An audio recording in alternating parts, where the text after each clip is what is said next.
শুভেচ্ছা। লেবুর ফুল এসেছে, লেবু ধরবে, প্রচুর পরিমাণে লেবু ধরবে।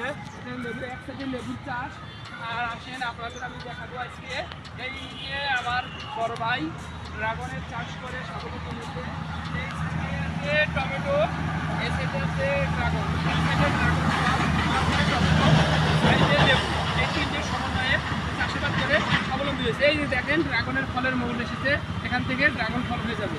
তাই আপনারা যারা শিক্ষিত ছেলেপেলে আছেন তারা চাকরি করবেন আসলে এরকম ড্রাগনের চাষ, সবুজের চাষ, লেবুর চাষ করে স্বাবলম্বী হতে পারেন। নিজেই উদ্যোক্তা হবেন এবং পরিবারের আশেপাশে বেকার ভাইদের চাকরি দিবেন। এটাই হোক আজকের আমার লাইভে আসার প্রোগ্রাম।